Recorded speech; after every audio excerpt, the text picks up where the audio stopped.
question period is just about to begin. It is going to be busy, I suspect. You just have Van. Oh, no, it isn't. I thought it was someone else. Just getting the conservative member speaking just before statements by members. Reciting the Bible so you know it's a conservative member. Doing Romans. There we go. Paul. From Saul. Saul to Paul. Yeah, he went on a nice hike. Yeah, he went on a walk. Yeah. After stoning, Stephen or Stephen, take your pick. Yeah. So question period is. So this is. They've been a lot quicker. Statement by members. I apologize. Statements by members has been 15 minutes lately, and the one was 12 minutes.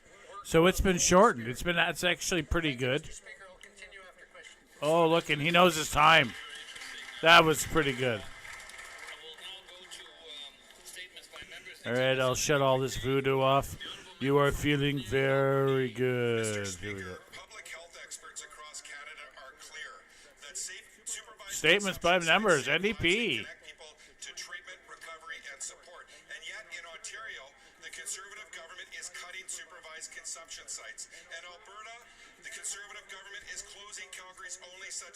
Despite the fact that thousands of overdoses have been reversed there without a single recorded death. Frontline workers, physicians, and public health researchers warn that shutting these services will not end substance use. Instead, they warn it will increase overdose deaths, push drug use further into public spaces, and place greater strain on already overburdened emergency services, hospitals, and law enforcement. At a time when families and communities are grieving profound loss, Canadians expect leadership from the federal government, grounded in evidence, compassion, and public health. We have to strengthen the full continuum of care, not weaken it. Lives depend on it. The honourable member for Vancouver Quadra. Mr. Speaker, I rise today with a heavy heart to pay tribute to a man I was lucky enough to get to know over the last 10 years. David Barnett of my riding Vancouver Quadra passed away on February 5th at the age of 53 after a courageous battle with a rare but aggressive form of cancer. Dave was executive vice president of the Daewoo group of companies, working alongside his brother Jonathan to build on their family's 70-year legacy in real estate. But what I will remember him and what he may be best remembered for is founding the Music Heals Charitable Foundation with his wife, Sarah Ferguson.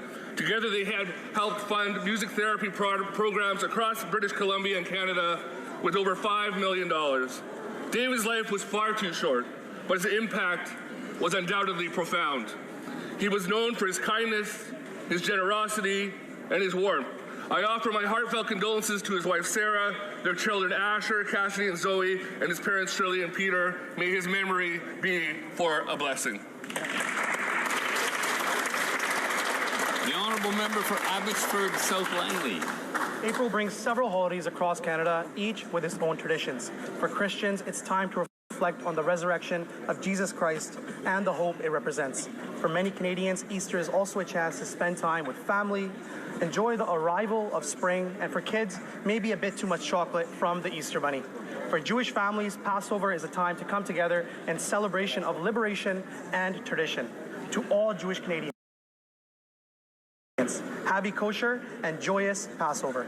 For Sikhs, Vaisakhi is a significant and sacred day. It represents the renewal and the core values of equality and selflessness. I am truly looking forward to celebrating Vaisakhi at the Surrey Parade and especially here at Parliament Hill. To everyone celebrating, from my family to yours, Vaisakhi Diyan Lakh Lakh Vadaiyan. Regardless of what you are celebrating, may April be full of family, joy, and moments worth remembering. L'honorable député. The honourable member for Mont Saint-Bruno, l'Acadie. Mr. Speaker, I'm very pleased to rise this morning to speak about Irish Heritage Month. The interpreter would like to mention that there are noise levels that make it difficult to interpret. The contribution of Irish Canadians is immense. The interpreter would like to mention that noise levels continue to be too high. Interpretation will resume when noise levels are lower. De leur racine a été un moment très touchant. En cette fin de mois, j'invite tout le monde à continuer à célébrer la culture et l'histoire irlandaise. Wow, that rarely happens. That the interpreter, what is this? I don't know what that is. Real estate? Yeah, that the interpreter, it's so loud in there, like all the chatter. It's chatter. It's not even like, it's chatter. It's not even normal, yelling and screaming and stuff. So she literally can't translate, no translations, because she can't hear, because no one's giving them the respect of listening to them. And chatter apparently is worse than yelling and screaming somehow for background noise. As Irish Heritage Month concludes, I would invite everyone to celebrate Irish culture and history. Oh, the honourable member for Richmond, Arthur okay, she's back. Mr. Speaker, it was with great sadness that we learned that we have lost Monsieur Roger Brulotte, a monument of sports and communications in Quebec and Canada. He was larger than life. His voice and enthusiasm left their mark on generations of baseball fans. I was lucky enough to meet him several times, and I even got to host an evening with him.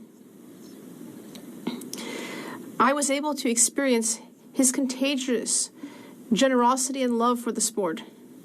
Roger Brulotte was not just an exceptional sports commentator. He was an ambassador, someone who brought people together around their passion for baseball. Today we are losing a giant, but his legacy will live on in our memories, in our hearts. On behalf of my party and all Canadian parliamentarians, I would like to offer my sincere condolences to his partner Pascal, his family, his friends, and as Roger asked, avec sa phrase célèbre, bonsoir, il est parti, repose en paix, Roger. I am using his trademark phrase to say goodbye to him. Thank you. L'honorable député de Marc-Aurèle Fortin. The honourable member for Marc-Aurèle Fortin. Mr. Speaker, today I would like to congratulate Autism Laval during their events for Autism Awareness Month. For more than 40 years, April has been a month to raise awareness, to reduce prejudice, and to promote an inclusive society. Everyone on the autism spectrum, has a unique journey and talents that deserve to be recognized. Autism Laval is a key part of our community, especially with its collaborations with other organizations that work in the field. Thanks to their hard work, these organizations are creating space for support and inclusion for families and people with autism. Let us continue to build a more open, respectful, and inclusive society, Mr. Speaker. The honourable member for Calgary Heritage. The Financial Times reports the LNG flows from the Gulf could be disrupted within days. A glut of demand, a European fuel shortage, Beijing's control over rare earths, Russia's leverage over energy. The world is now scrambling for everything Canada has. Alberta's 158 billion barrels of oil and enough natural gas to power the world for 200 years, landlocked. KXL, Energy East, Northern Gateway. 55 billion in growth gone, 11 billion a year from LNG alone gone, 670 billion in projects, generational jobs gone. Imagine a country this vast in resources, yet half our people live paycheck to paycheck. We shouldn't be strengthening Beijing's New World Order. We should be replacing it instead with one underpinned by Canadian resources.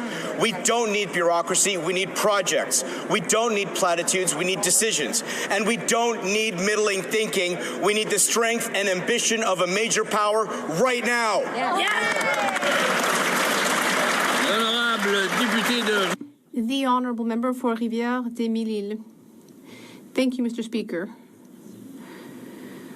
When we hear about national defense, we usually think about the armed forces, but we also need to remember our businesses, our regions, and our capacity to innovate. In the Laurentians, our small businesses, research centers, and entrepreneurs all want to contribute to Canada's defense strategy and the major investments announced. These investments will create concrete opportunities to innovate, to cooperate, and to strengthen our security. And that is the spirit in which the Defense Day organized by Connexion Laurentide will be held, with many other colleagues in the region, in Thérèse de Blainville, L'Épée d'en Haut, Argental la Petite Patrie, and of course my own riding. This will be held on March 31st in Mirabel. I would invite businesses and MPs to participate and to take advantage of all of the business opportunities that will be there. That is how we will build a stronger economy and strengthen our Canadian sovereignty. Thank you. The Honourable Member for Sudbury East, Manitoulin, Nickelbelt. Mr. Speaker, I'm pleased to welcome two constituents from my part of Northern Ontario who join us today from Espanola, Matthew Hanna and his mother, Rebecca. I first met Matthew at a meet and greet where he impressed me with his strong knowledge of Canada's parliamentary democracy and its leaders, past and present. From a young age, Matthew has shown a genuine passion for Canadian politics and has already become an active political volunteer with a deep respect for our democratic institutions. As he experiences Parliament firsthand, I want to thank Matthew and all young volunteers for their dedication to our democracy. Mr. Speaker, I would like to wish him a wonderful day in our nation's capital. Thank you. Hear, hear. L'honorable député d'Abitibi-Témiscamingue. The Honourable Member for Abitibi-Témiscamingue. Mr. Speaker, for decades, the Quebec summer had a very specific soundtrack. The sound of a ball hitting a bat or a leather baseball glove, and the unique voice of Roger Brulotte, who brought the melody of baseball to the souls of Quebecers. He was the proud ambassador of our expos, but he has left us. On radio, on TV, Roger was the standard bearer for Quebec baseball for more than 40 years. He also made an impact on Quebec amateur baseball and on a number of charitable organizations. We would have loved it if he could have still been with us when our expos finally have their comeback. On behalf of the Bloc Québécois, I would like to offer my condolences to his partner Pascal and all of his loved ones. Part of him, however, will always be with us as long as our kids keep walking up to the plate with just as much determination. Wow, Roger. Il est parti.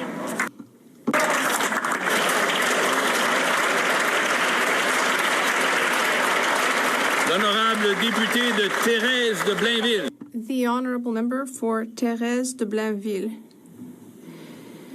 Mr. Speaker, today I would like to speak about someone who deeply affected Thérèse de Blainville. Roland Dagenet, who founded the Popote à Roland organization. He was ordained as a priest in 1954, and in 1977, he realized something that made him very concerned. He realized that there were too many seniors who were isolated. So with people in his parish, he launched a simple initiative. The idea of offering a hearty meal and a moment of togetherness every week. And that's how his Meals on Wheels program started. I was there one Wednesday. It's pretty clear why this place is so important for people in my region. Seniors come together there every week, and it clearly helps. Roland Dagenet was also a great traveler. He traveled the entire world, from Asia to South America, but one of the best parts of his legacy is here in my riding in Thérèse de Blainville. For nearly 50 years, hundreds of seniors are getting together every week to share much more than just a meal. So today we would like to say just thank you. The Honourable Member for Quebec-Mactaquac. Mr. Speaker, I am pleased to rise in the House today as the chair of the 60th Annual National Prayer Breakfast. This is truly a historic event that takes place on the Hill each year, where we gather in the Spirit of Christ and pray for our country. This nonpartisan Christian event is the highlight for many of us, and I'm pleased to say that we have a record attendance. This year's theme is We Are Not Alone, for we are assured that God is with us and that we are surrounded by a great cloud of witnesses, as is stated in Scripture. It is a message that calls us to remember those who came before us and the enduring role of faith and what it has played in shaping Canada's history, institutions, and sense of service. Special thanks to my colleagues as well as our staff and volunteers and all the attendees who are in person or praying with us from across the country. This event would not be possible without you. We pray that Canada will continue to be the true north, strong and free, and as our beloved national anthem declares, may God continue to keep our land glorious and free.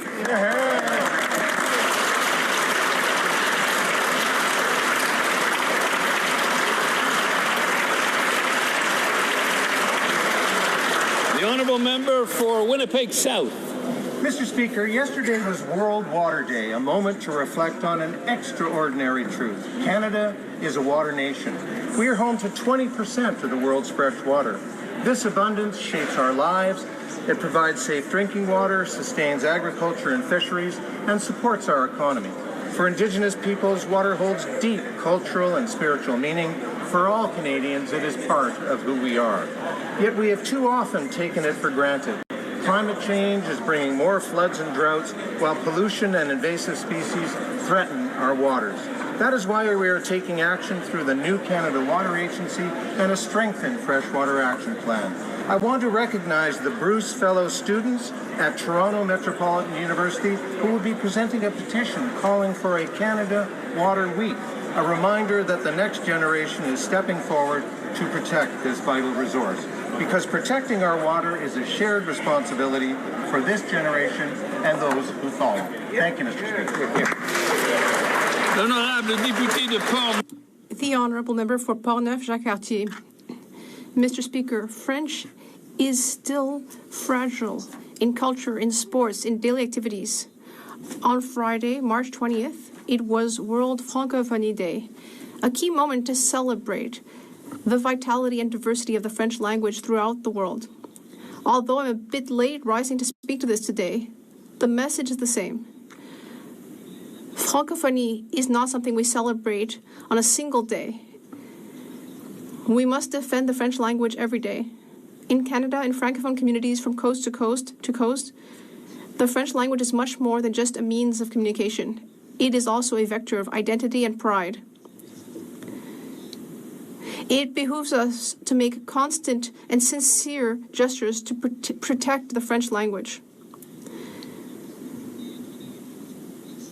Francophonie is a valuable legacy, but also a collective responsibility. Let us continue to speak French, to work in French, and to help our language thrive with pride, today, tomorrow, and every day.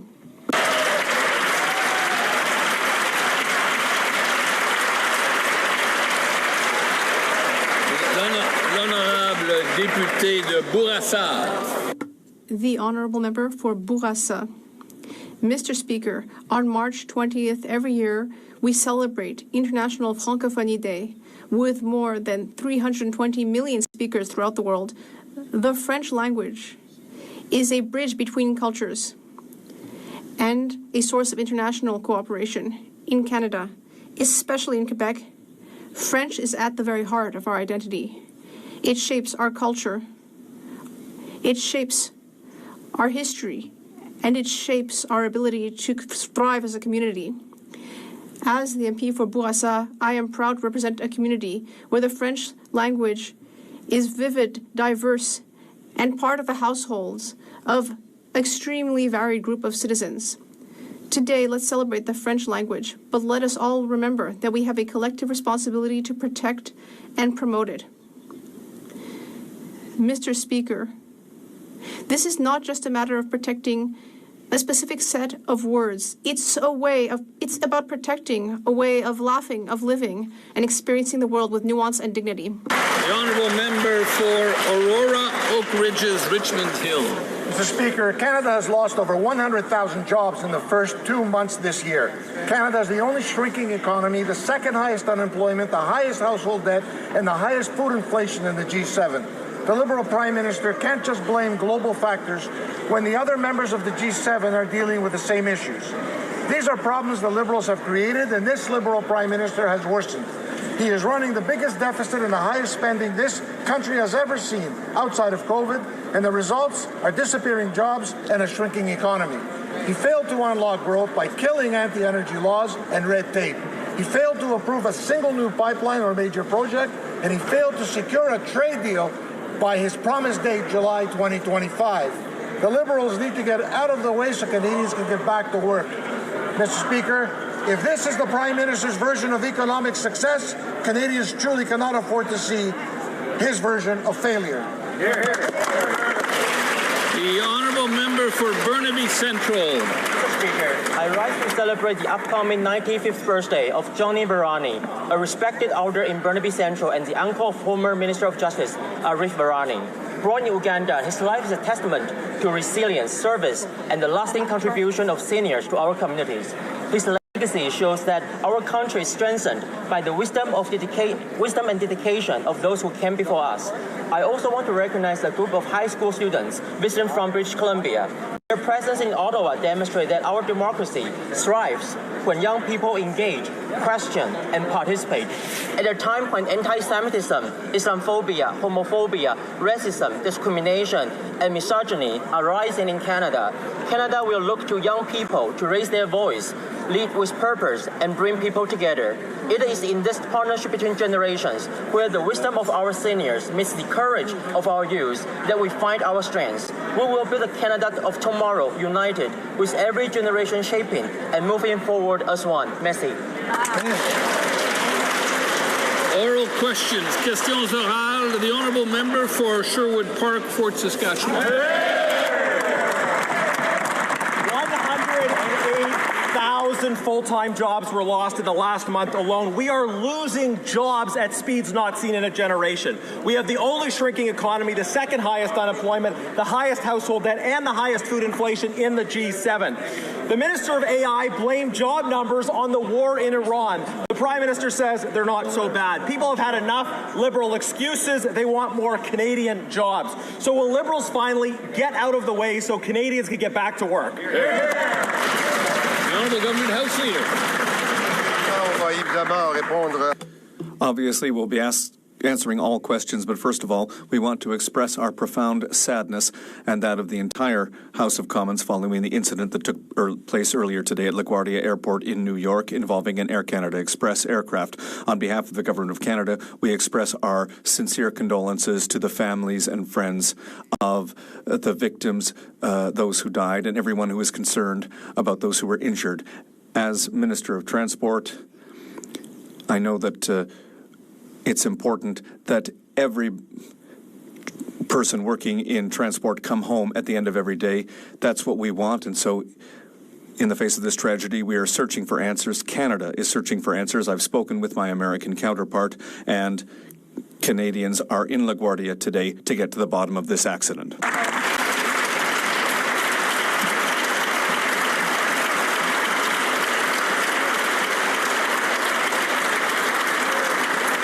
Honourable member for Sherwood Park, Fort Saskatchewan. Well, thank you, Mr. Speaker, and Conservatives share our condolences as well. Now, on the issue of jobs, 108,000 full-time jobs and almost 50,000 youth jobs lost in 1 month alone. This Liberal Prime Minister is responsible for generational deficits and generational job losses. Development blocked, not a single major project approved. Now, this fall, I announced the Conservative Jobs Plan, unleashing the economy, fixing immigration, fixing training, building homes where the jobs are. After a year of failure, why won't they simply adopt the plan that we've already put forward? The Honourable Government House Leader. Mr. Speaker, of course, we will be answering all the questions from the opposition today, but I first want to express the sincere condolences and shock, frankly, of myself, and I know all members of this House, after the incident that occurred earlier today or late last evening at LaGuardia Airport involving an Air Canada Express aircraft. On behalf of the Government of Canada, I offer my sincere condolences to the families of the victims and obviously all of those many people who will have been shaken and affected by this incident. I have spoken with Secretary Duffy, my American counterpart. We will be continuing to work together to get to the bottom, to find the answers that Canadians are going to be looking for, Mr. Speaker, and we will get those answers for them. The Honourable member for Thornhill. Nobody, not even this this Liberal government can sugarcoat the findings in the most recent jobs report. It revealed the largest collapse in full-time jobs since COVID, over 100,000 jobs lost, and a youth unemployment rate of 14% now. TD called it weak, CIBC called it very bad, and BMO called it simply brutal. But it's more than just words. It's empty bank accounts, it's skipped meals, and it's fleeting hope. We need action now. Will the government commit today to adopting our Conservative jobs plan to get the economy back on track and people back to work? Yeah, way to go, The Honourable Minister of Finance. Mr. Speaker, it is shameful to see the Conservative talking down the Canadian economy.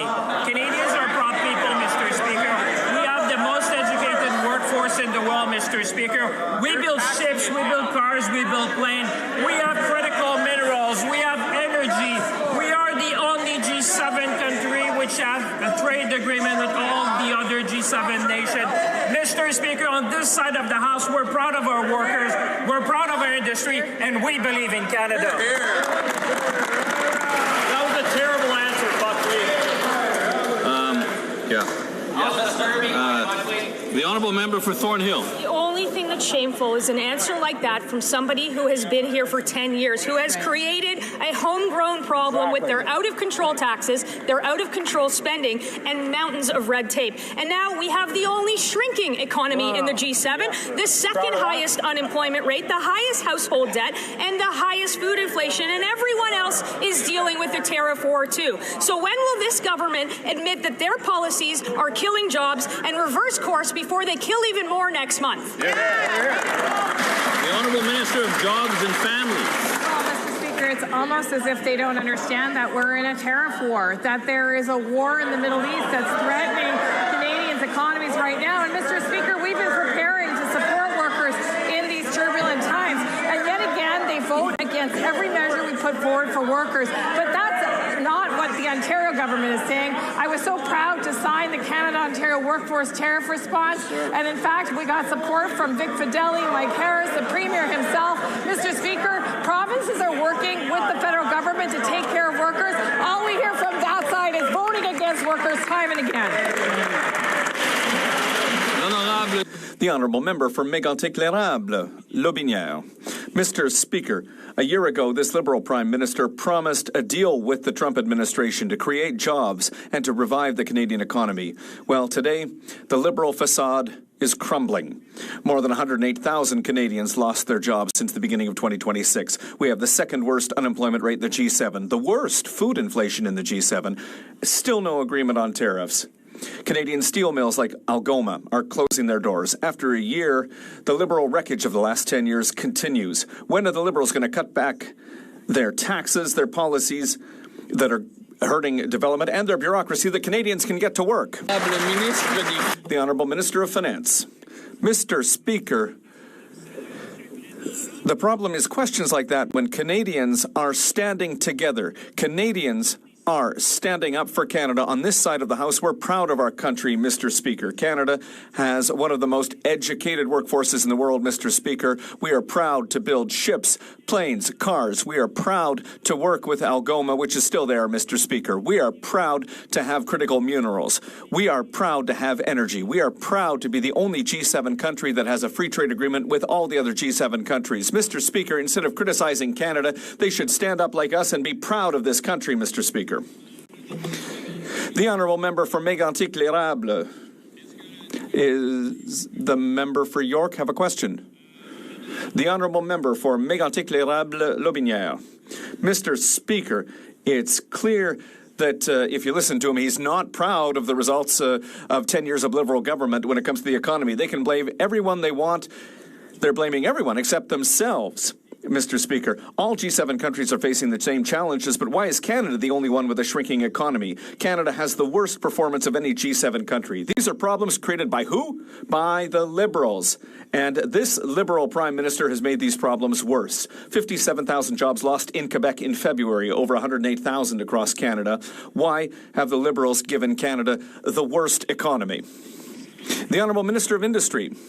Thank you, Mr. Speaker. I'd like to correct the record. Algoma isn't closing its doors, and that's an insult to all the workers there, over 2,000 working right now at Algoma. he maybe should have done his homework. One thing is clear, we are going to bring jobs back to Algoma. But, Mr. Speaker, what I want to say to all Canadians who are watching us right now is we have a good plan. We have launched our defense industrial strategy. That's 125,000 new jobs in Canada. We're investing in our Canadian Armed Forces. We're going to create jobs. The Honourable Member for Saint-Jean. Mr. Speaker, what's happening today at the Supreme Court is the ultimate constitutional power grab. Canada isn't happy just to attack the secular nature of the Quebec state by challenging Bill 21. It wants to prevent Quebec from passing any law that displeases Ottawa by restricting the use of the notwithstanding clause. The Liberals are exploiting the highest court in the land to permanently weaken Quebec and the democratic will of Quebecers. Do they realize that this would be the greatest setback for Quebec's economy in 45 years? The Honourable Minister of Justice. Thank you, Mr. Speaker. Before starting, I'd like to thank my colleague for that question. As the member knows very well, it is essential for the federal government to defend the Constitution. Now, the case that's before the Supreme Court is an appropriate place to debate this issue. It's not appropriate for me as Attorney General to have this debate here in the House of Commons. Thank you. The Honourable Member for Saint-Jean. Mr. Speaker, what's happening at the Supreme Court transcends political allegiances. Yes, secularism is at stake today with Bill 21, but there's also the notwithstanding clause, and that goes much further. The notwithstanding clause has allowed us to require that signs in Quebec be in French. It's allowed us to pass no fewer than 41 laws across Quebec throughout history that are all tied to our identity and to social progress. Do the Liberals realize that attacking the notwithstanding clause means attacking everything that makes Quebec what it is? The Honourable Minister of Government Transformation. Thank you very much, Mr. Speaker, and I'd like to thank my colleague for her question. As she knows very well, our position is clear, and it always has been. We are the party of the Charter. We will defend the Charter. We'll defend the Charter in front of the Supreme Court. As the Minister of Justice has said, the question is before the Supreme Court, and the fate of Bill 21 will be decided by the courts. It would be inappropriate for us to comment at this time. Thank you. The Honourable Member for Rivière-du-Nord. Mr. Speakers, the Liberals are attacking secularism by challenging Bill 21 at the Supreme Court, but it goes much further when they talk about limiting the use of the notwithstanding clause. They want to give themselves the right to oversee all of Quebec's laws. That amounts to placing Quebec's democracy under the guardianship of elected officials and judges from English Canada. The notwithstanding clause is the compromise that allowed the Charter to be adopted in 1982. There wouldn't even be a Charter without that clause. Will today's Liberals come to their senses and respect the compromise signed by the Liberals of 1982? The Honourable Government House Leader. Mr. Speaker, it's shocking to see that the Bloc Québécois is trying to avoid the real question that all Quebecers are concerned with, certainly the Quebecers who live in this region. It's the economic apocalypse that the leader of the provincial equivalent of the Bloc Québécois wants to inflict on Quebecers. And we have to speak clearly to people who work in the public sector across Ottawa and Canada. It's shameful what's happening.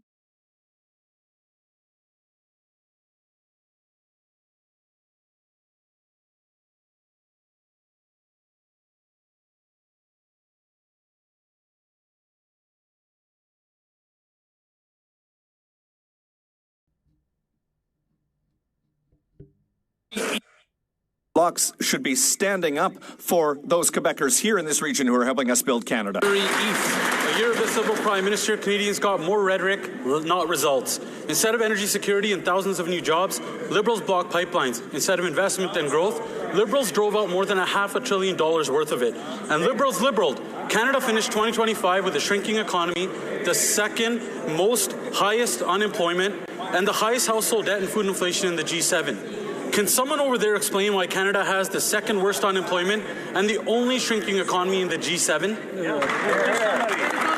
The Honourable Parliamentary Secretary to the Minister of Energy to point at you. And Natural Resources. Speaker, as the member opposite well knows, oil and gas production in Canada is up 34% in the last 10 years. That is compared to globally only up up 6%. This is record production levels we're seeing. We're seeing new infrastructure come on all of the time. Obviously, Trans Mountain. Obviously, we're now talking about optimizing that. But we got Silicim's, we got Taylor to Gordon, we got NextGen and Denison's uranium mines. We got LNG projects from Cedar to Woodfibre to Tilbury to LNG Canada 2. We are building, and we will continue to build. We welcome them to get on board. The honourable member for Calgary East. That guy from Alberta should be ashamed of himself for supporting the same government that keeps blocking pipelines and other energy projects. That's why 100,000 jobs were lost in the last month. Most of those were in the private sector. And other G7 countries' economies are growing. Canada's is shrinking. We all are facing the same global factors. It's because this Prime Minister keeps raising the deficits and his taxes. Why don't the Liberals put their taxes, policies, and deficits out of work so Canadians can get back to work? I know he meant that honourable member. The Honourable Parliamentary Secretary to the Minister of Energy and Natural Resources. Well, Mr. Speaker, I feel sad for the members opposite who look through the good news to find the bad news every day and bring their misery to this chamber. But here's the reality. Here is the absolute reality. There has never been a better time to be in energy in Alberta. There has never been a better time to be in energy in Canada. We are building strong, and we welcome you to get on board.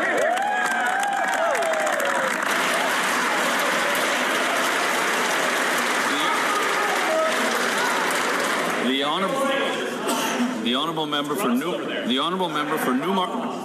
member for Newmarket Aurora has the floor. Mr. Speaker, according to Statistics Canada, over 100,000 jobs have been lost in the first 2 months of this year. And today, Algoma Steel will be laying off 1,000 workers. These are families that are now left wondering how they're going to pay their bills or put food on their table. After years of warning signs, this Liberal government continues to impose policies that weaken our competitiveness and cost Canadian jobs. So will the Liberals explain why they have given Canada the second worst unemployment in the G7 and the only shrinking economy in the G7? The Honourable Minister of Industry. It's a tough day for many families in Sault Ste. Marie and many workers at Algoma, but we will bring back these jobs, and we're working on a plan to make sure that the workers get their jobs back.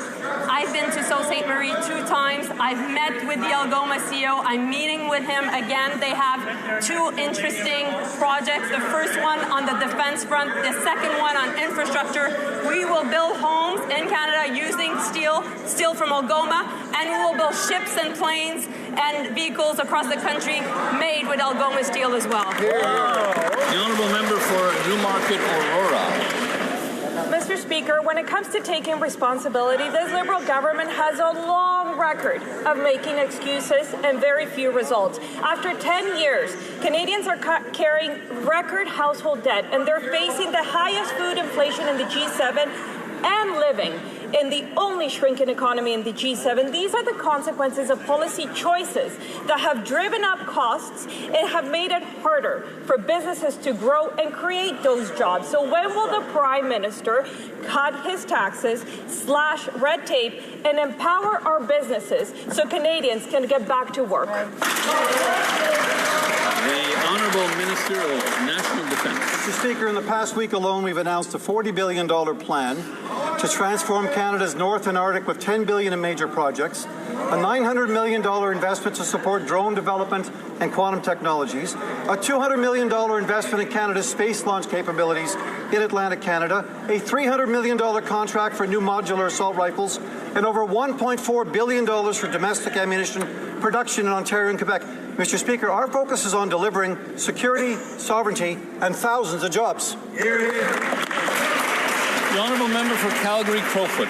Well, Mr. Speaker, Algoma Steel is laying off 1,000 workers today who will join the 108,000 full-time workers who also lost their jobs in February. The Liberal government can't blame outside factors. The rest of the world exists in the same global economy, but only Canada has a shrinking economy among G7 countries. So when will the Liberals get out of the way, get rid of their taxes, anti-development laws, and bureaucracies that are killing Canadian jobs and let Canadians get back to work? The Honourable Minister of Industry. I have a lot of time and respect for my colleagues, but when he says that we cannot blame anything linked to what is happening in the world to what is happening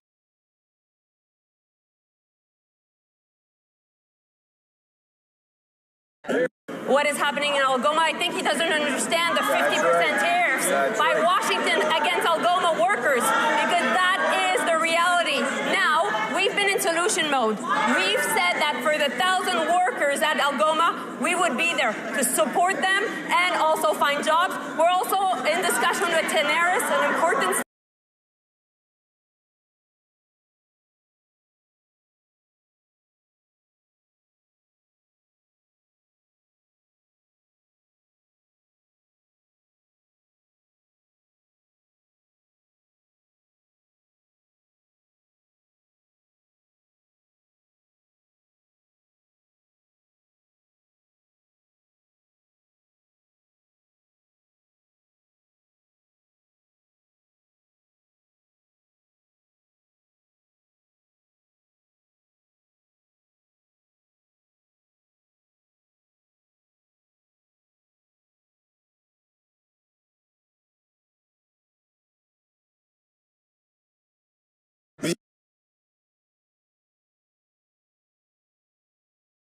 Prime Minister has made worse by blocking growth with anti-energy laws, failing to approve a single new major project, and breaking his promise to secure a trade deal last year. So, Mr. Speaker, when will the Liberals get their taxes and policies out of the way so that Canadians can get back to work? The Honourable Government House Leader.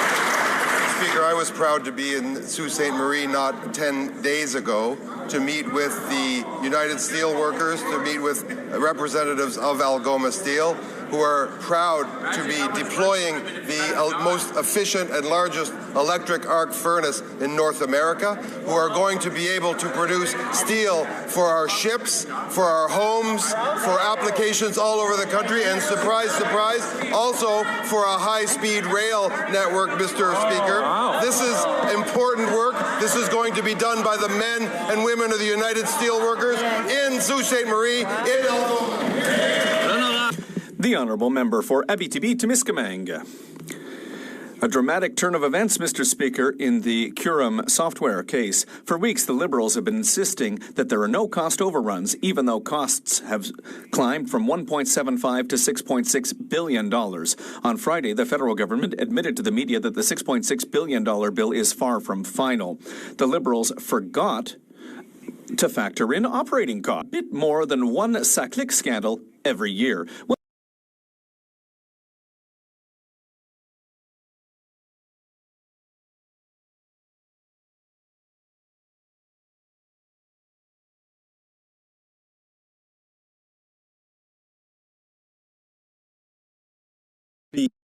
When will there be a public independent inquiry, Mr. Speaker? The Honourable Minister of Jobs. Waiting to start their OAS is declining. In fact, Canadians expect a modern benefit delivery system that makes sure that their benefits are available when they need them. 7.7 million Canadians were transferred to the new system without any problem, and those that are waiting are largely paper applications. We have a plan and a process to get through those, and if anyone is in urgent need, we can get their money to them within 24 to 48 hours. The Honourable Member for Abitibi-Témiscamingue. You know, Mr. Speaker, recognizing that there's a problem is part of the solution. It's always a disaster when Ottawa tries to run an IT project. The Auditor General has shown in the report today that it might not be over this problem by replacing the disastrous Phoenix software with a new system called Dayforce. The Liberals are repeating the same mistakes. The Auditor General has revealed that they're rushing the 3-year transition, in addition to ignoring certain expenses.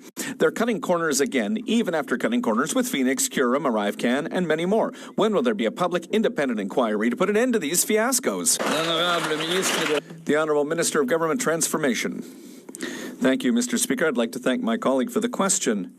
In terms of the Auditor General's report on the transition to a modern pay system, Dayforce, in this case, Mr. Speaker, I'd like to thank the Auditor General for her report where she notes that the transition is going well, that progress is being made. She has recommendations that we accept, but she's also said, Mr. Speaker, that Canadians are going to find value in what's been invested in this new system. And unlike what was done with Phoenix, we have learned from the mistakes of the past. We are going to put it in place gradually to make sure that the transition goes well and that our public servants get the right pay at the right time. The Honourable Member for Bellechasse-les-Échemins-Lévis. Mr. Speaker, the government's economic record is disastrous. 100,000 jobs lost in 2 months, and the announcement today that 1,000 workers at Algoma Steel are being laid off, Mr. Speaker. While our G7 partners are moving forward, Canada is falling behind. How have the Liberals managed to make Canada the country with the second highest unemployment rate and the only shrinking economy in the G7, Mr. Speaker? How have they done it? The Honourable Minister of Industry.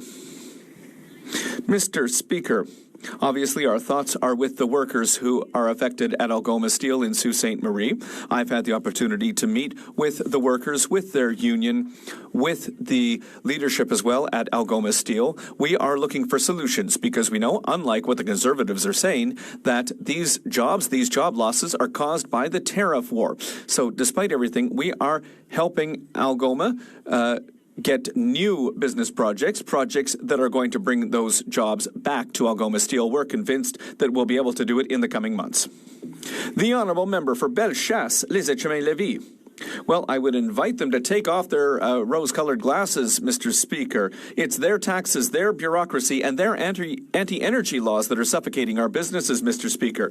And that means that food inflation in Canada is the highest in the G7, and Canadian families are the most burdened by debt. When will the Liberals roll back their taxes and their red tape so that Canadian businesses can breathe again, and so the Canadians can finally get back to work?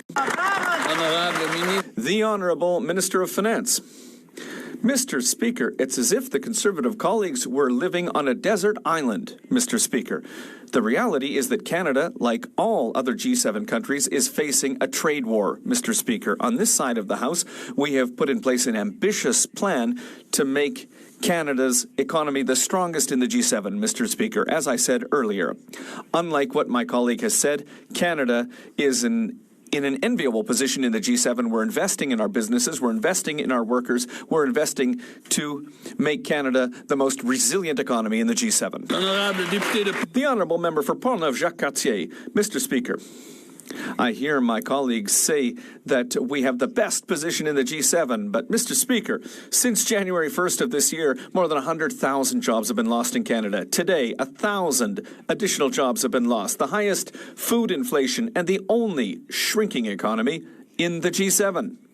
A very high unemployment rate and the highest level of household debt. That's the result of this Liberal government. Canadians are worried and they're suffocating. When will the Liberals take action by cutting excessive taxes and red tape so that Canadians can finally breathe and live better? The Honourable Minister.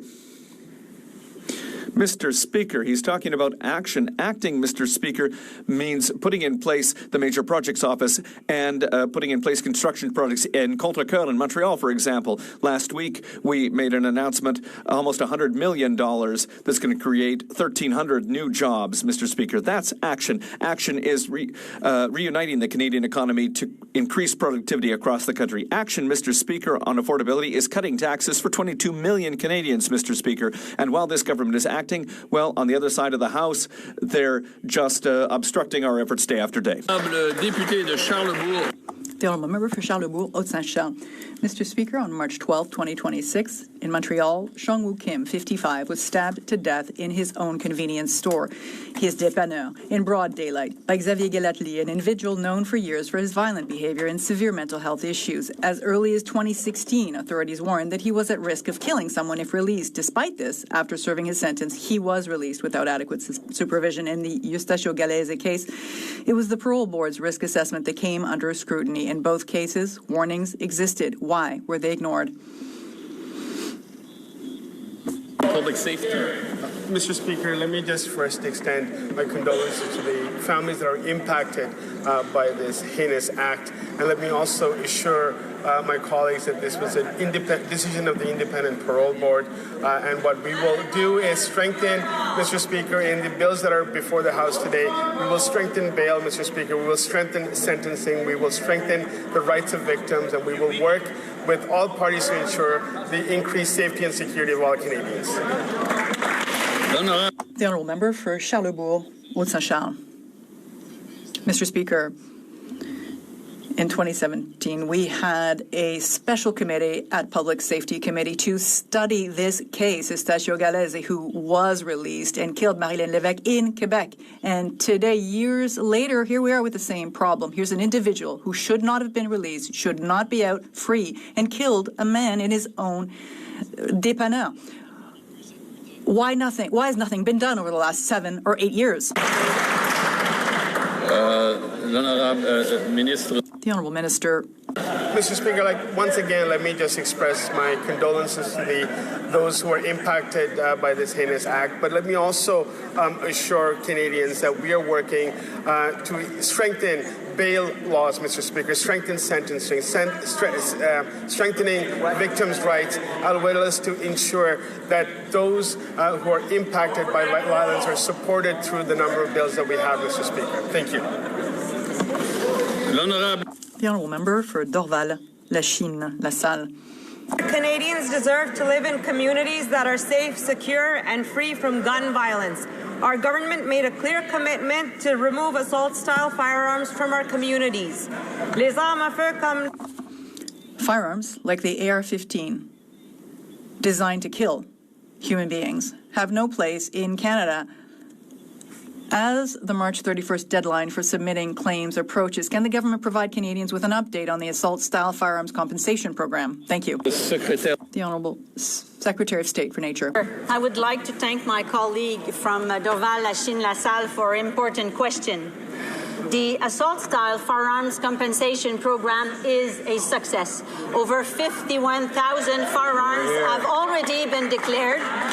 Yes, and gun owners still have 8 days to submit their declaration. Mr. Speaker, instead of spreading disinformation, the members of the opposition should help their constituents get the compensation they are entitled to while they still can. The Honourable Member for Dufferin-Caledon. The last decade of this Liberal government has been absolutely devastating for the Canadian auto industry. We've seen auto production go from 2 million vehicles a year down to 1.2 million. And even worse, this year we've seen auto exports decline by 55%. This is devastating for auto workers. Plants have closed. Many have lost their livelihoods. The Liberal plan for the auto sector seems to be managed decline. So instead of managed decline, why don't they join us, get tariff-free access to the United States by supporting the Conservative Renewed Auto Pact? Great idea. L'Honorable Ministre de l'Industrie. The Honourable Minister. A lot of things in there that doesn't make sense. First and foremost, every time we're investing in the auto sector, they talk about it and they put it down. What I mean by that is we have a new auto plant and they're late. They've been late and too late. What I mean by that also, Mr. Speaker, is they think that we should just basically wait for Washington to change their mind or to go back to the 1960s with the Auto Pact. We have a plan. We'll protect workers and we'll attract investors. Honourable Member for Dufferin-Caledon. I don't know what's more troubling, the fact that she doesn't recognize that a decline from 2 million vehicles a year to 1.2 million is devastating, or she talks about her plan, which includes exporting vehicles to Europe. Mr. Speaker, more vehicles were stolen in Canada last year, including 2 of the Justice Ministers, than were exported to Europe last year. We actually have a plan. It's a plan to get tariff-free access to the United States. It will boost auto production. It is supported by Unifor Local 222 said, finally a common sense plan to restore auto production. Why don't they get on board and stop with this managed decline? The Honourable Minister of Industry. Mr. Speaker, what they have is not even a plan, it's an auto pitch. Because the reality, when you look at it, is they didn't even consult Unifor, the very workers affected by the plant closures. And you know what, Mr. Speaker, Unifor has said that their ideas will permanently threaten the future of Brampton and Ingersoll plants, which doesn't make sense. Mr. Speaker, there are good news in the auto sector. The investment by Toyota and the production at Toyota and Honda is up. We're opening new battery facilities, 3,000 new jobs, and we'll make sure also that the biggest investment by The Honourable Member for Oshawa. Last week I was privileged privilege to walk the line at Oshawa GM Assembly Plant, speaking with auto workers directly, and I could see firsthand the pride, skill, and dedication that built Oshawa's auto industry. But they are the ones paying the price for this Liberal government's inaction. Uncertainty is making it harder for them to plan their futures and count on stable livelihoods. We need to protect their jobs and grow Canada's auto industry. Will the Liberals finally stand up for Oshawa and all auto workers and support our Conservative plan for a tariff-free auto pact? The Honourable Minister of Industry. Speaker, I have a lot of respect for Oshawa auto workers and my colleagues, but the reality is she should talk to her colleague from Oshawa North who went to Washington and talked down Canadians, saying that we're having a hissy fit regarding the trade war and not defending the auto workers and not even defending the investments that this government is making in them. Mr. Speaker, we have an auto plan. It's a good one. She should also talk to Unifor because this union, which represents also the workers in Oshawa, is against their plan. The Honourable Member from Oshawa. It'd be awfully nice if we saw this Liberal government do something. I know firsthand Unifor members love our Conservative auto strategy. Maybe it's time they spoke with folks on the assembly line. Since 2015, auto production in Canada has been cut in half. It is down another 7.8% under this Liberal Prime Minister.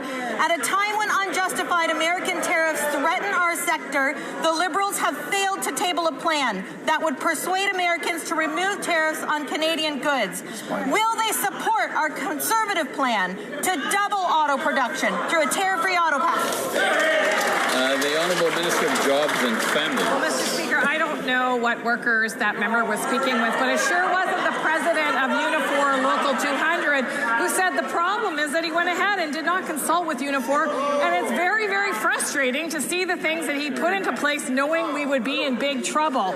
But the president went on to say, John Dagnolo, he's ecstatic over the auto measures, which are so important to our community when he was referring to the Liberal plan. He said it's important as time goes by and the market starts to turn that we give Canadians the option, and that's what the federal government's done with this policy. So if she wants to know what workers think, she should talk to the union. The Honourable Member for Kamloops, Thompson-Nicola. Mr. Speaker, the Liberals promised 1,000 new police officers in their last election campaign. Now talk about a broken promise, because just today we learned that not only have they not hired those 1,000 officers, they are down 3,400 police officers. That means we are down over 4,000 police officers from what they told us we would have in the last election. Wow. At a time when crime is skyrocketing, how can Canadians feel safe when these Liberals can't even hire police officers? Minister of Public Safety.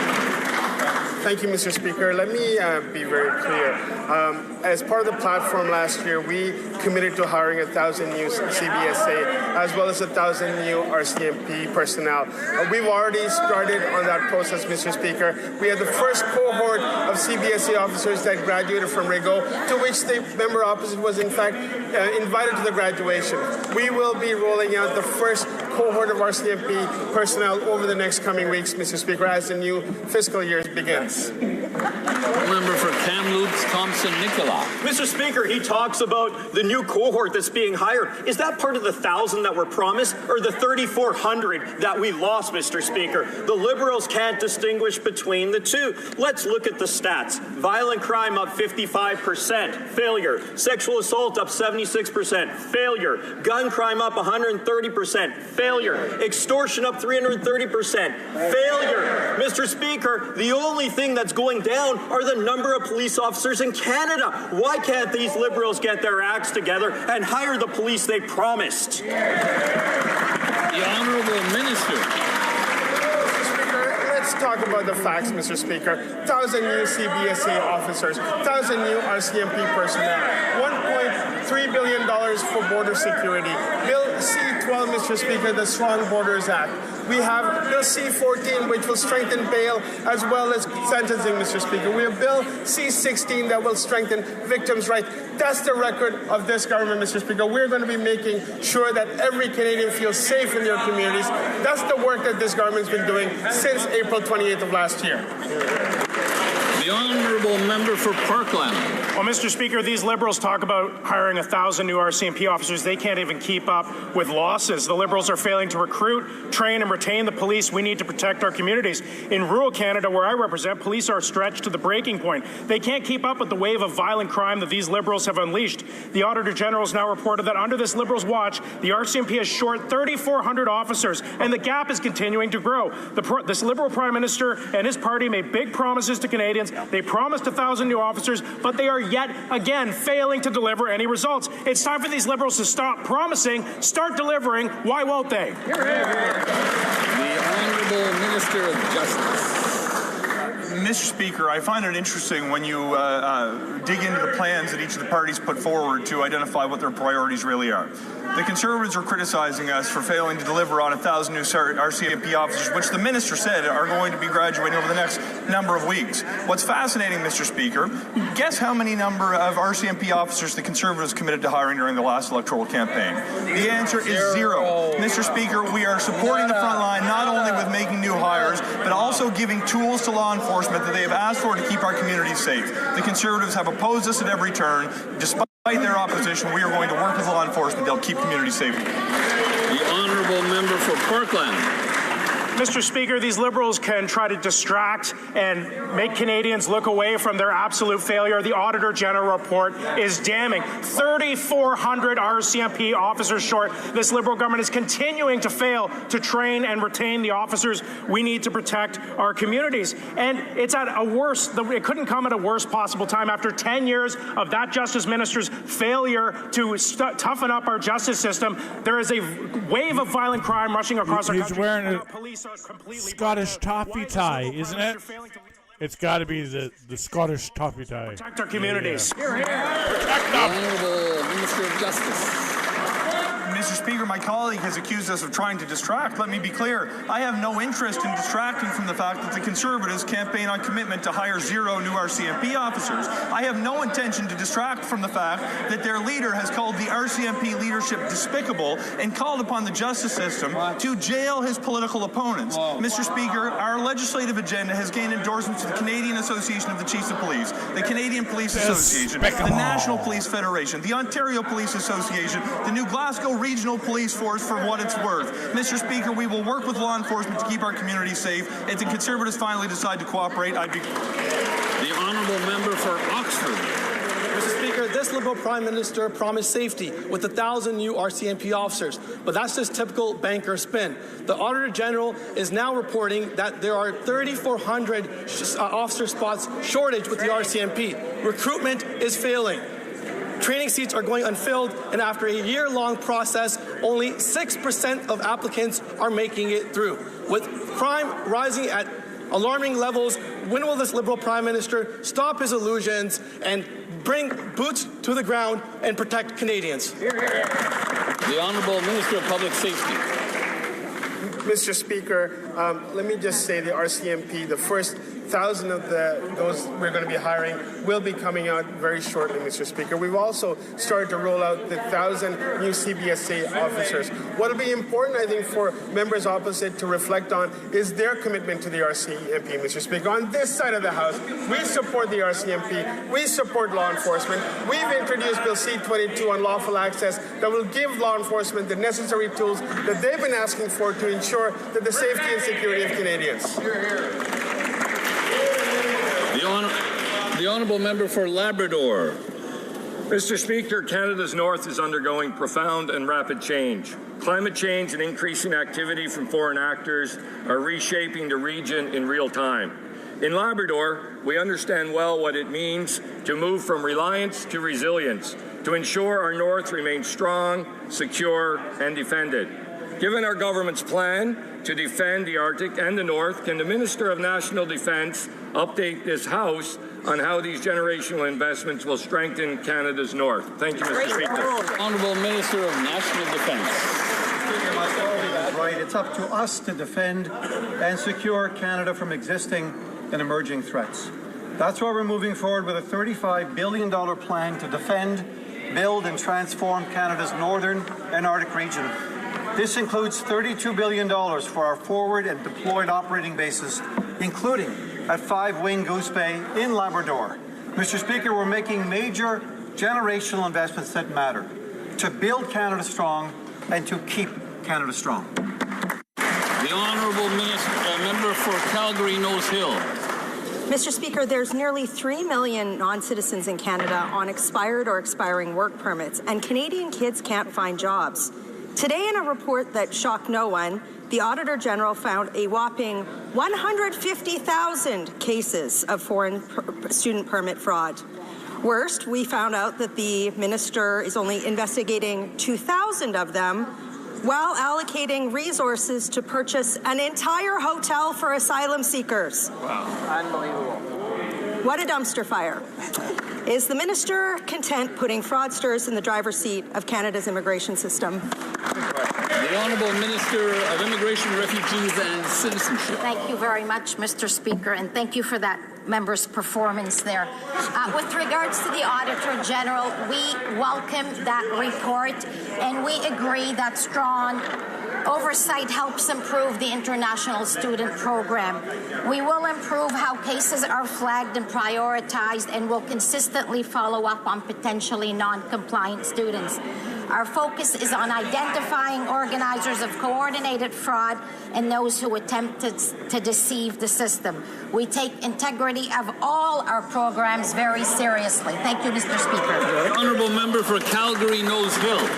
By the minister's response, I think she thinks this is a joke. It's not. Canada has an unemployment crisis, and there are millions of non-citizens who don't have a legal reason to be here, who are competing for Canadian kids' jobs. And today, the Auditor General found out that there were 150,000 cases of fraudulent student permits. The minister's own team doesn't think she's up to the job, and I agree. Why does she still have her job? The Honourable Minister. Monsieur le Président. Mr. Speaker, we welcome the work of the Auditor General. We are focused on identifying fraudulent actors and organizers. We are improving prioritization of cases where we are constantly tracking students who do not comply with our rules. Mr. Speaker, we take the integrity of all of our programs seriously. Member for Calgary Nose Hill. You know, Mr. Speaker, I actually think the immigration system is worse now than it was under Justin Trudeau, and that's quite a feat. And speaking of former immigration ministers, 2 of the previous ones said issuing well over 1 million foreign student permits was good for our economy. And I don't think international students are taking away jobs from people. But today we found out from Blacklocks that the employment ministry knew for certain that that's exactly what was happening. All of these people fail upward in cabinet. Nothing has changed, and it needs to. Why are these failed immigration ministers still in cabinet, in charge of important files, and failing? The Honourable Minister. Mr. Speaker, I really feel sad for that member who always sees her cup half empty. We have a plan. We have a system that is working. Both TD, StatsCan, Parliamentary Budget Officer, CMHC all commented that our plan is working. Over the last year, we've reduced temporary resident arrivals by more than a half. We brought the asylum numbers down by a third. We refocused on economic immigration like never before. Canadians see that this new government has a plan, and the plan is working, and that's what we will continue to do. L'honorable député d'Orléans. The Honourable Member for Orleans. Mr. Speaker, in Ontario, there is a strong Francophone community, and I'm so proud to rise in this House to celebrate French in the context of the International Day for the Francophonie, it's important to strengthen the Francophonie and to attract and retain Francophone talent in Ontario and throughout Canada. Can the Minister of Immigration tell us what our government is doing to better support Francophone communities throughout the country? The Honourable Minister for Immigration and Refugees.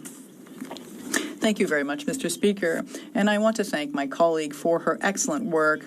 Last week, during the International Day for the Francophonie, I announced new funds for Francophone immigration.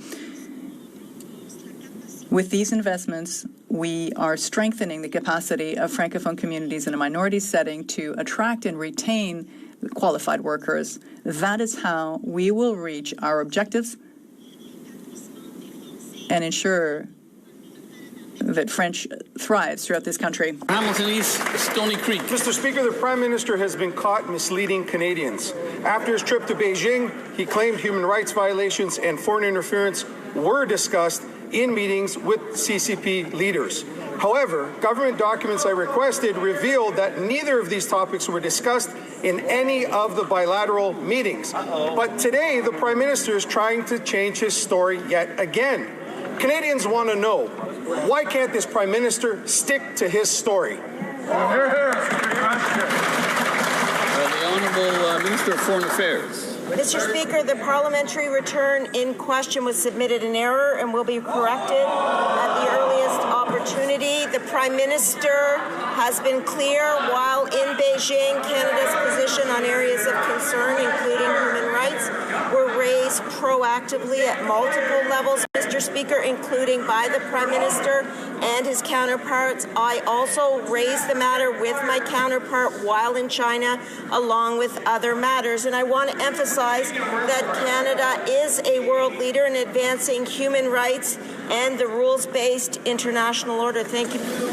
The Honourable Member for Vancouver East. After the last atmospheric river and flooding in the Sumas Prairie, the Liberals promised support. But those were just empty words. Last week, there were 2 atmospheric rivers, but the Liberal government continues to delay action on flood protection in this nationally significant corridor for food production. Ottawa has yet to deliver the millions needed for flood mitigation plans, leaving people, infrastructure, and farmland at risk. When will the Prime Minister deliver the funding needed to protect this vital economic corridor? Hear, hear. Excellent. The Honourable Minister of Emergency Management and Community Resilience. Mr. Speaker, I can advise that I have been in contact with officials in Abbotsford and the Fraser Valley region since December of last year. I've attended meetings with a number of my counterparts there, and we will be taking active steps with Abbotsford to talk about flood mitigation strategies. Thank you, Mr. Speaker. And that concludes question period for today. We'll take a moment to allow members to leave quietly.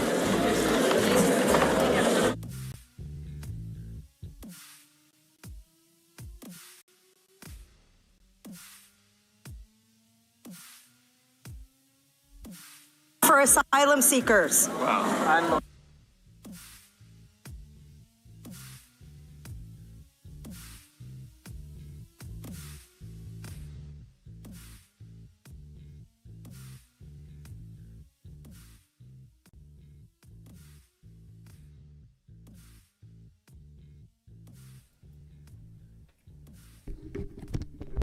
Well, that was all we got for question period.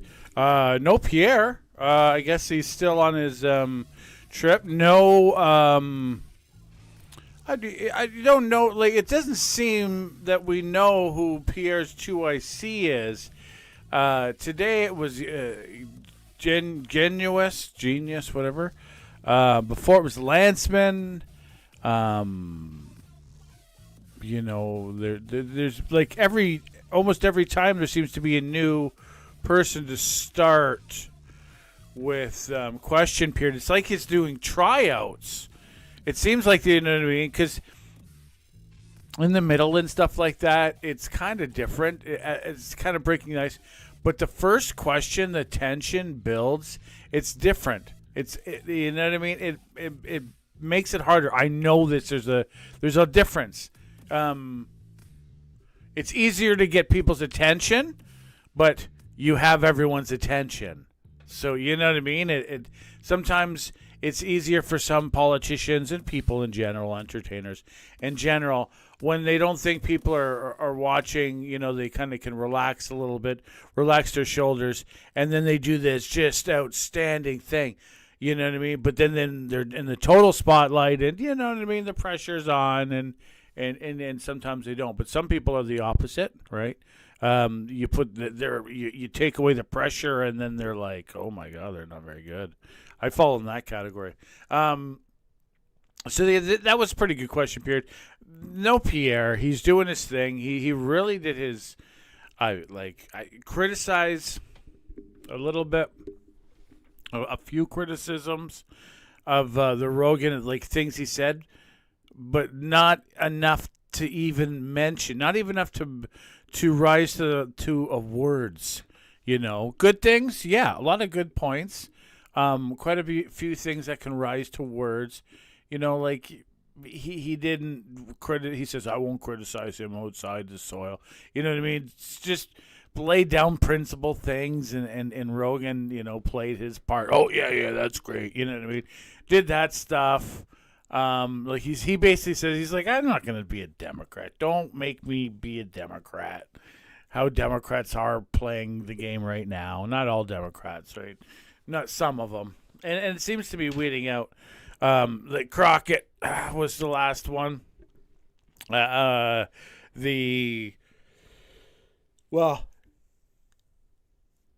We'll see about the squad, how long that one's going to go. What's going on with that? But it's pretty good. Nothing from Carney. Like, he's in Europe, I guess. I don't know. I could check the itinerary. I'm not going to. But nothing. I guess I'm going to have to watch the pundits. The biggest flaw with this social media, I find, with social media, is that there's not a budget for investigative or touring. It's, you know what I mean? They're kind of the same. Investigative and touring. Basically, they're the snake in the grass. They used to be able to afford all of the companies because they had many companies paying their advertising bills. They could tell, you know, the government where to go. There was companies paying their bills and subscribers, and they could tell people where to go. They're like, they got money from selling these whatever, you know, widgets. The widget company, right? So they had that freedom.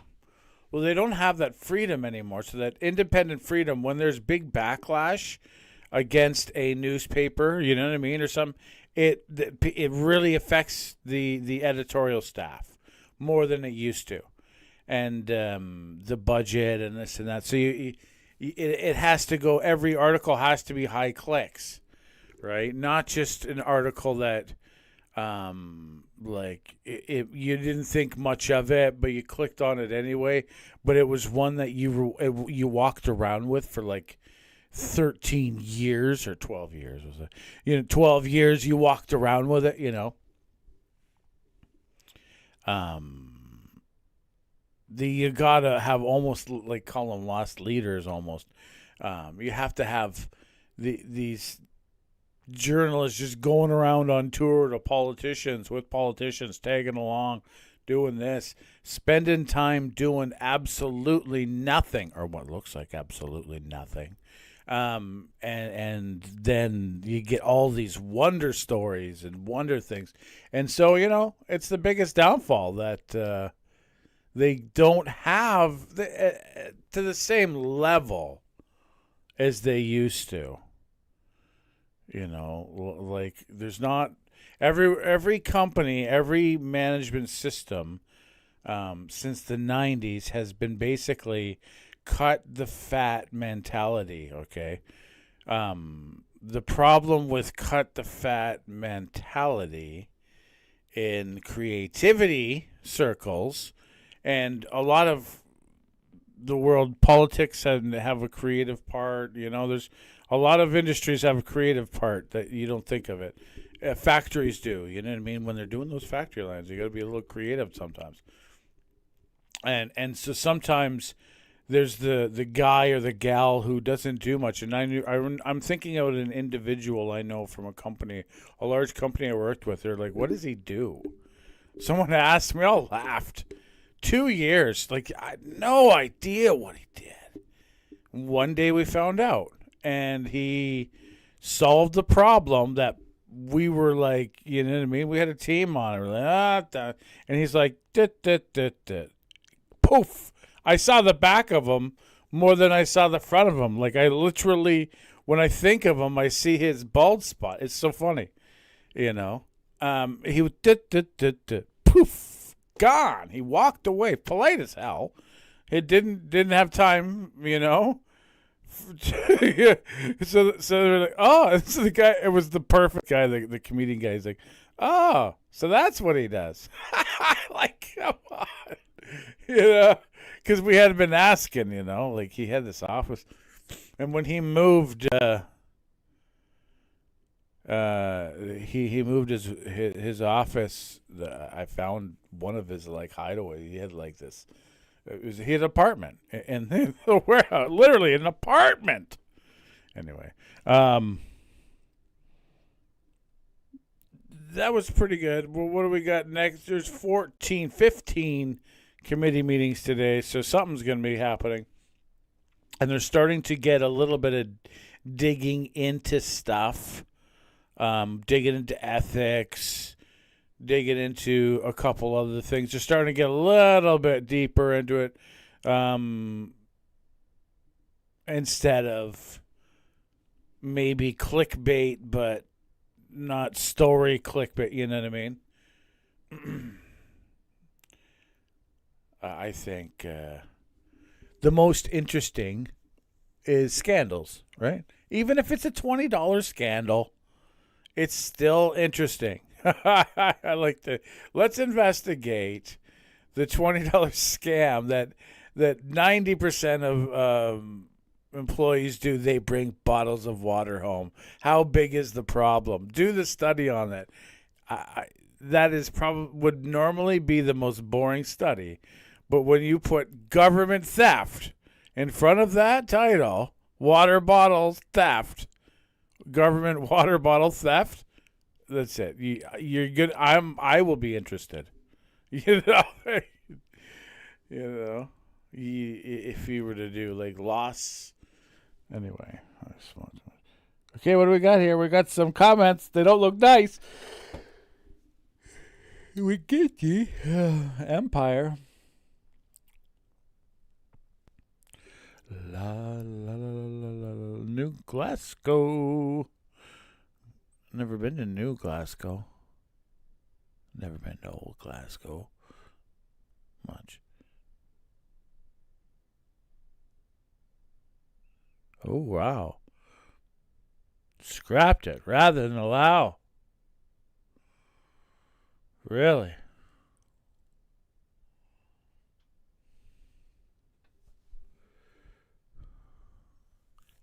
$3,600 jobs, eh? Wow. Yeah, there should be. I think we should be doing personally more make work project and like more parks, making Canadian parks literally like something that like that melts the neck tattooed man's heart. You know, you're like, oh man, it's nice here. You know, that kind of thing, and all done with manual labor. No, not the guy in Mexico. Manual labor, all sweat and toil, as much as possible.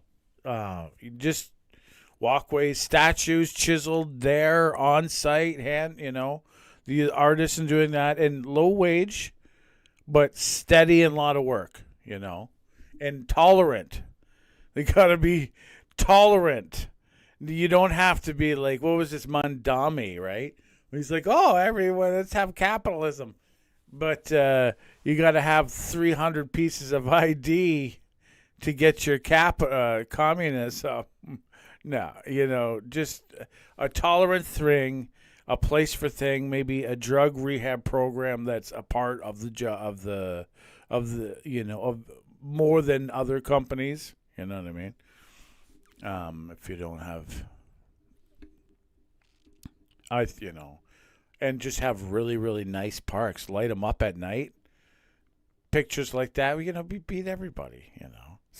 In the world of social media, photos win. You're like, oh, look at our parks. It's no one goes and visits them, but they're really nice. They like make tourists come here by like the boatload, and it also creates work.